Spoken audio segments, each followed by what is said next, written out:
Tak bisa dipungkiri kualitas pendidikan di berbagai wilayah saat masa pandemi COVID-19 mengalami penurunan.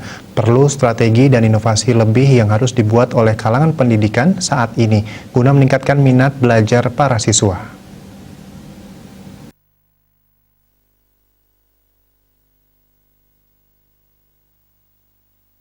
Hampir setahun lebih pandemi COVID-19 berlalu dan belum ada tanda-tanda akan berakhir. Berbagai aspek sangat merasakan dampak tersebut tanpa terkecuali aspek pendidikan saat ini. Pandemi ini memaksa guru lebih kreatif menggunakan media pembelajaran dengan metode jarak jauh atau daring.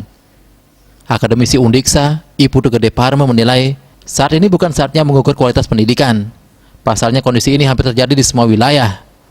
Dalam hal ini guru dan orang tua memiliki peran penting untuk memastikan kualitas pembelajaran bisa tetap terjaga meski dilakukan di tengah pandemi. Di samping itu guru juga harus beradaptasi dan mengubah strategi dalam melakukan kalender akademik. Di sisi lain, orang tua juga harus belajar menanamkan dalam diri anak didiknya, belajar dari rumah secara daring ini bukan hanya tentang memenuhi tuntutan sekolah atau akademik, tetapi kesempatan berharga untuk membentuk kemandirian belajar anak.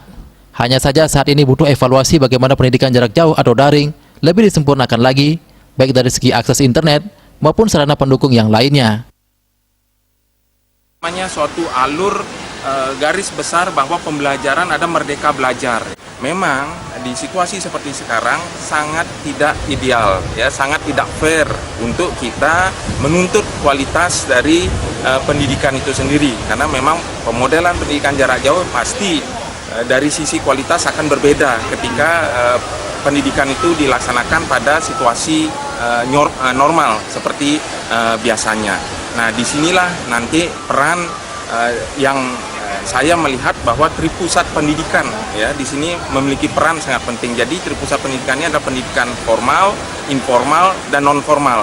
Jadi tidak semata titik berat tanggung jawab dari kualitas pendidikan itu diserahkan pada pendidikan formal atau di sekolah maupun perguruan tinggi, tapi juga di non formal maupun informal, yaitu keluarga dan juga lingkungan sosial untuk dalam rangka bersama-sama mengontrol. Pihaknya mengapresiasi langkah pemerintah yang menunda sementara proses belajar tatap muka. Hal ini menyangkut keselamatan dan kesehatan peserta didik. Komang Yuda, Bali TV.